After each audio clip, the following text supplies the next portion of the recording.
detox today.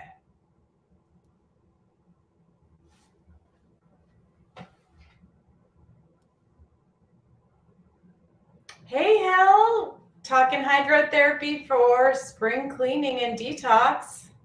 Oh, are we live? We're live. Great. I had no idea. I'm just letting people know that we're on. So why don't you talk for 2 minutes? Throw it. Yeah. So spring cleaning's a really important thing to do every year. As far as you go into spring, the energy is really exciting and you want to kind of move into the next season. So we've been talking detox for this week and giving tips and tricks there. And one of our favorite things is hydrotherapy. And so we wanted to get into the why and the what of it. We are naturopathic physicians. So of course, we're really into hydrotherapy because the roots of naturopathic medicine are very much in the mountains in Europe where people would go to heal, right? So the idea is you would go almost to this camp-like, spa-like environment where you're out in fresh air and you're getting sunlight and you're swimming in cold mountain streams and you're just living this sort of wholesome lifestyle. And people would go do that and they would get better. And so there's something to these sort of natural elements that just make us feel better. You eat cleanly, you eat from the land, etc. I just got your text, Hill. Good job. So anyway, so hydrotherapy is actually one of those really, really cool therapies that you can do at home. So that's why I want to educate you about this today. And I always think about, there was a herbalist that I grew up, her name was Juliet, and I grew up sort of trying to learn from her. And she had Afghan hounds that she would take care of with herbs. And she was just this positive ray of light woman that I loved, loved, loved. And every morning we would be at these herbal conferences, various places that I got to interact with this woman. And every morning she would go out and go swimming, and it was really cold. But she thought, no, you swim every morning in cold water. That's part of how you're healthy. And she would be like 80, 90 out there with all of us. We're like in our 20s, and she 80, 90? She was 80 or 90? She was older, yeah, because when I was learning, 90 is like old. That's pretty impressive. I mean, she grew to be really old because she believed in what we're kind of talking about this week. She ate dandelion greens. I think she was maybe the first person who educated me about dandelion greens. And she always had these dogs. I love Afghan hounds. You don't see them very much anymore, but they're those skinny ones with the very long hair from the kind of 70s or whatever. I had one growing up. So everybody's doodled them. They've doodled all the Afghan dogs. The poor things. They've combined everything with a little poodle, huh? Yeah, no, you don't see them as much, but they're really wonderful dogs. And so I think she bred them even. But anyway, she does have some books on taking care of your animals with herbs and stuff. But one of her big things for health was swimming in cold water every morning. And that was part of the ritual, So I think there's something to be said for that. I know that she ate well and she had a great lifestyle. But she was a wonderful person. And I think that it's a good tradition to get in. It's a good thing to think about. What do I do? Oh, I take a hot shower. That's what we do, right? We go to the gym, we get sweaty, we take a hot shower, and that's it. That's our whole interaction with water. But there's so much more you can do as far as therapies for your body. Well, the cool thing is it's we talked about this a little bit on our last show, but that it's so popular and there's tons of companies making all these cold plunges now, and you can't be on Instagram without watching your celebrities cold plunge. And one of my besties here that I'm always inspired by, my friend Bex, that's a yoga teacher. She's been cold plunging on Sundays. She goes down in Sausalito and gets into the that just makes me cold even thinking about that. Into the bay. I know. And I had another good friend that's a big bay swimmer. There's a lot of bay swimmers here, which is amazing. Because this is the San Francisco Bay. It's freaking freezing. I can't even approach it. But it really is one of those old school therapeutics that we've learned. It was always a foundation of our medicine, of naturopathic medicine, is how you use alternating hot and cold for good. It creates basically a massive pump in your body your vessels will, what's called vasodilate, get larger, increase blood flow to the extremities when things are hot and warm. And that's what happens when you're in a hot shower. And then when you jump into cold or you use cold water, it vasoconstricts. And that vasoconstriction brings blood back into your heart, brings blood back into your organs. So it's this like pump that it's creating.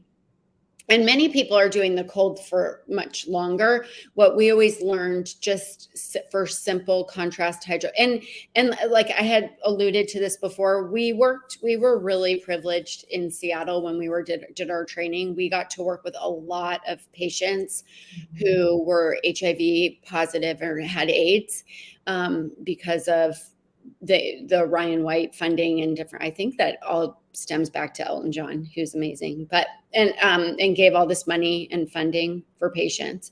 So we got to work with all these patients who were immune compromised. Well, this was, I think, coming off of the 80s and 90s where we didn't have the medical treatment, just wasn't where it is today. So, back when we were training, we were trying to really work on people's immune systems. Well, and the HIV patients were mostly all on disability because the drug cocktails that they were on made it really hard. There were a lot of side effects, made it really hard for them to work. It's very different than it is now. But we had this body of patients that were immune compromised, essentially. And we would do hydrotherapy for them and with them. And there were several ways that we would do hydrotherapy in our clinic. But one way is we would heat up their core body temperature, create a fever essentially, and then kind of cool them down and heat them up and cool them down. And it's fascinating how you would see their immune changes, that their white counts go up, their viral counts go down, and it has a real immune effect. We also had this other treatment that is very old school naturopathic treatment called constitutional hydrotherapy, where you're lying down and there's an electric stimulation in different nerves in your back, and you're alternating hot and cold towels. So instead of putting the whole creature into hot and cold, which is more extreme and you need baths, you're using towels, hot and cold towels. And we've taught so many people how to do this on our different programs.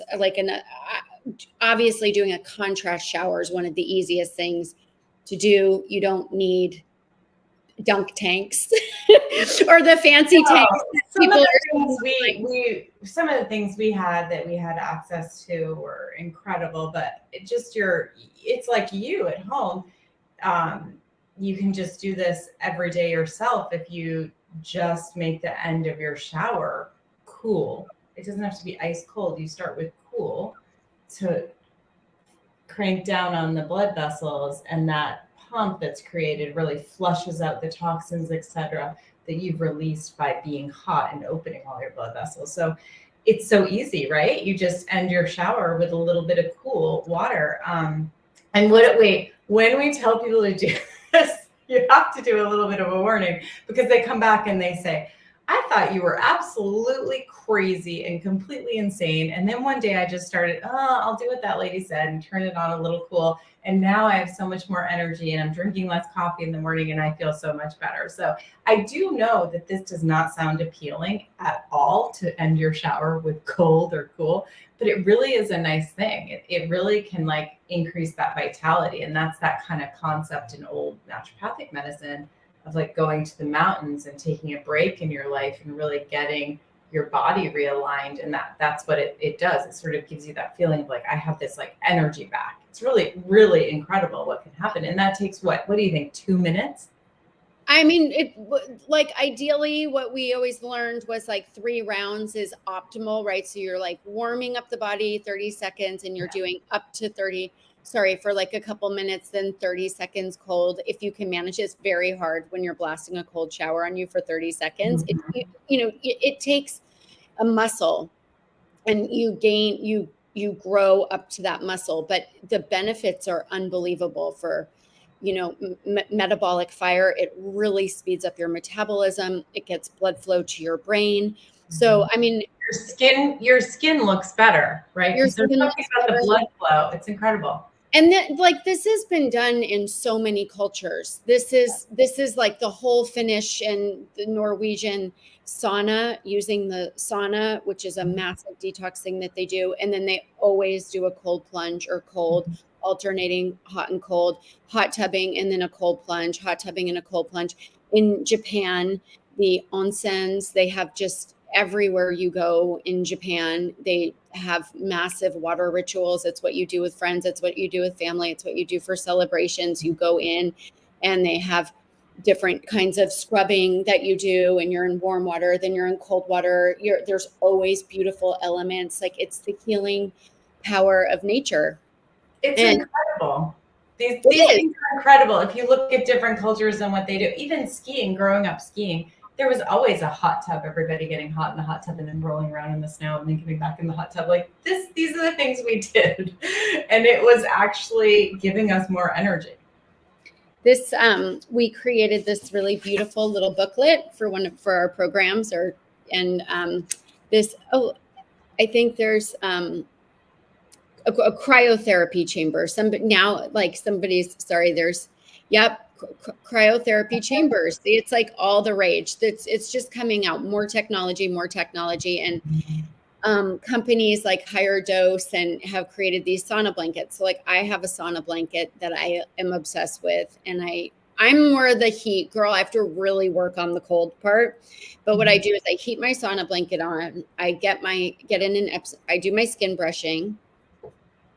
Kara gave me this skin brush. It's so pretty. I wish it was brand new. It's like a little dirty. That's unrecognizable. That is not what I gave you. This is what you gave. Well, this is what it looks like now. I'm like, what is that thing? And skin brushing is an amazing hydrotherapy to help your lymphatic drainage. Yeah. So before I start my rituals, I'm skin brushing. Skin brushing is an amazing thing to do. And then notice how she skin brushed from the exterior and came in. That's how you skin brush. Same thing with, you do your feet, then you do your legs, then you do your thighs. Yeah, you got to start from the outside in. You always get a lot of extra, like anywhere I have a little extra padding, really get it going. It helps with lymph. And then I pop in a hot bath. Like, I can take a really hot bath. I can take a lot of heat with some Epsom salts. Kara, in our video, the bag when I lifted it up, do you remember? In our video for our detox class, Hillary, all of a sudden we're doing this video. I'm just sitting there on her sofa, like nothing's happening. All of a sudden, Hillary leans down next to this chair and picks up a bag. Was it 5 pounds or 10 pounds? Five. But it was 5 pounds. And she picks up this huge bag of Epsom salts, and it was like thud on the table. I was like, Hillary had like a lifetime supply of Epsom salt. No, it wasn't a lifetime supply because I already have to use a lot. This is where people make the mistake, right? With Epsom salts, you have to use a lot in the bath. It's not like, oh, I put a half cup in. You have to put, scoops and scoops of it. So is it like 2 to 4 cups is what you do? I pour like, I'm doing like an 1/8 of this bag bath. Mm-hmm. I want to have so much salt at the bottom so that when I get in, I can feel the salt at the bottom. It hasn't all gone into solution. And that's kind of how it helps that osmosis moving through the cells. When there's more salt in solution, you're driving magnesium in. Sorry, let me just turn off my. And your skin is so soft with the Epsom salt. So that's really ridiculous. And then I use calendula oil. I have kind of drier skin, and so I use a ton of calendula oil in my bath. So I get really hot and I sweat in my bath for like a half an hour. Not everybody can handle that much heat. But I wouldn't want to do that. And then I stay out in the cold for a few minutes, get a cold plunge on, shower, or I do the cold shower. And then I run into my sauna blanket and sweat for another 45 minutes. And so this is like just and then after the sauna blanket, a big cold. Always end on cold as much as you can. Always end on cold, because you want to vasoconstrict. You want to bring your energy. It's like bringing your energy back into you. I want to make that point though, because I think it's sort of lost in our culture because heat feels so good. Everybody has chronic pain or inflammation, and heat feels so good because it's an anodyne. It actually takes pain away, but it can be pro-inflammatory heat. So here, people are driving around with their seat warmers on all the time in their cars on like super full blast. You know what I mean? Anyway, I'm just saying cold is a really important thing as the last thing you do. So if you have some back pain or whatever, and you're trying to go to sleep and you need a heating pad or a hot water bottle or whatever it is, always end with cold, or you can be promoting inflammation. So that's where we go wrong in our culture, because I know that if you look at the traditional systems, they do typically end with something cold, or at least a cold towel wrap or something at the end. So remember to end with cold with any of these hydrotherapies. That is the biggest point. That's like where people make the mistake. And you have to work up to it. It's like it takes a little while. One of the ways that I like, if people don't want to do a full body cold plunge, or they don't have a good bathtub or a pool or whatever. Like, I know my friend Bex is using her outdoor pool in the winter. And so like, that's so fortunate. Or online, there's everybody's trying to sell now outdoor cold plunges. Mm-hmm. And you just can't get away from it. Like Mel Robbins is doing, just so many people. And I do think maybe it was all started by the gorgeous Ronaldo. Because he was such a therapy guy. Did I miss this? I didn't know this. Back to Madrid roots, but Cristiano Ronaldo, the like amazing soccer player that is, he's like cryotherapy. Is he gorgeous? No, I said he does cold plunges. Yeah, he does.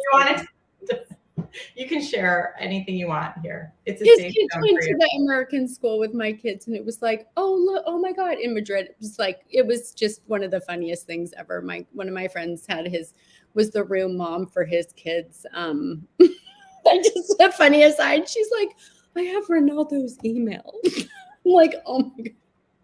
You're like 2 steps closer to but he, I think, was one of the first athletes where it really came out that he was using cryotherapy for all the, like, straight from a game into the full on hardcore cold plunge.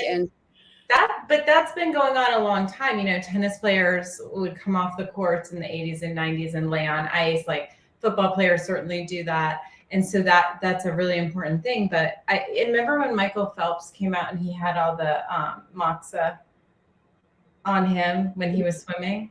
Oh, that was popularized too. Is all of a sudden he'd have these big bruising marks in circles from cupping. From cupping.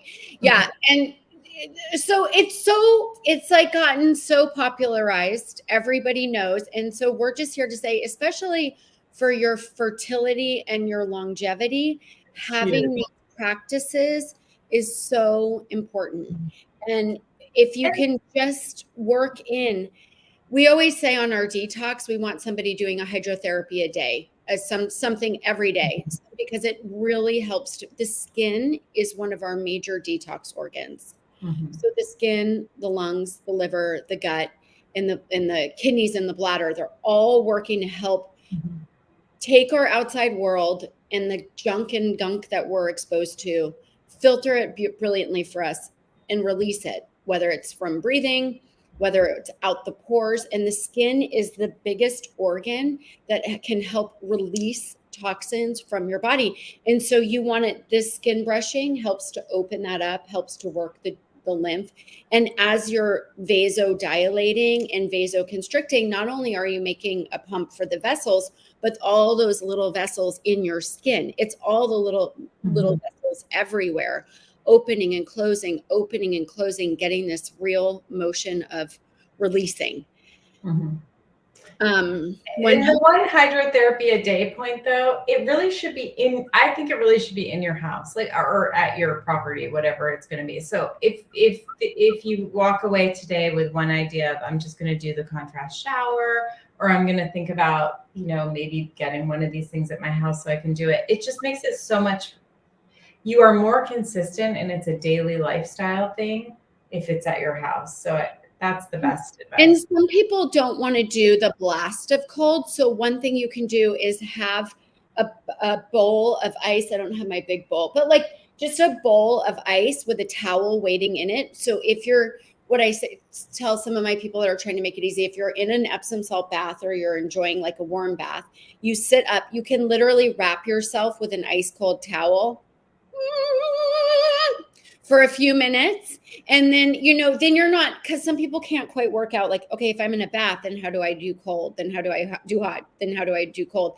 And if you just have right by you a big mixing bowl with an ice in it, an ice cold towel, you literally can wrap yourself up in it, hold, breathe. A big part of this is like the stress response. You get an immediate stress response, and then you're training your body in a way, you're training yourself to breathe through your stress response. And that's why I think a lot of people are getting out of this cryotherapy and the contrast therapy, that they're learning to breathe and work through their mind that's saying, oh my God, I can't, you got to stop, red alert. And they're using their breath to help control their stress response in their nervous system. It's a lot like when we were being trained how to have childbirth without medication. When you're just learning the ice cube in the hand. Yeah, you put your hands in ice, or I was like, put your feet in ice water, and that will feel like That was your class? Like mine was hold an ice cube, and it got really painful. It gets painful. We had to learn to hold the ice cube. Yeah.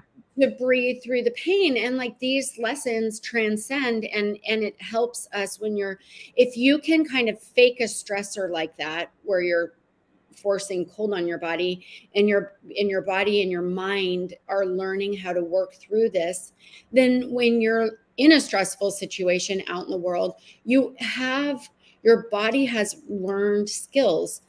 Okay, I know that if I deep breathe, if I just relax my cells, if I like just try to bring my heart rate down a little bit, and I breathe, then I know I can make it through this stress response. So that is another really amazing benefit. So if you're on a fertility journey, and eventually you will be having a beautiful birth, then beautiful births hurt. And so it's really great to be working on managing just your stress response, your pain, and knowing that you can make it through something.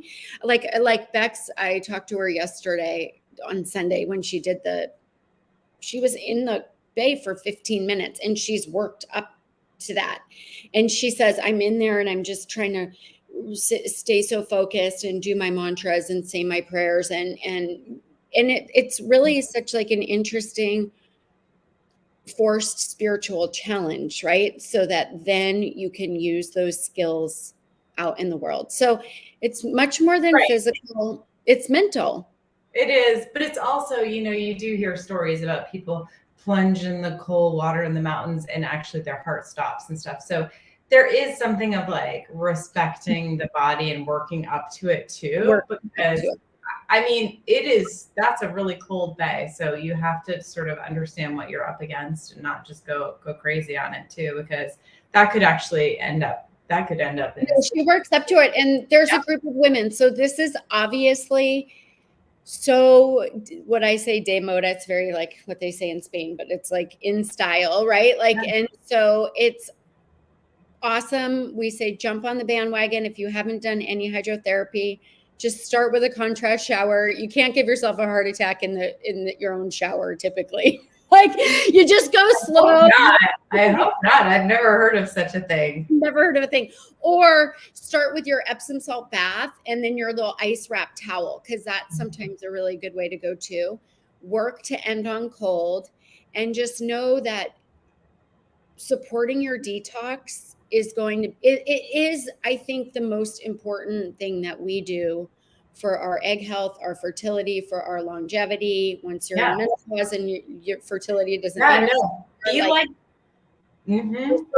Preserving your life force can happen at home with hydrotherapy.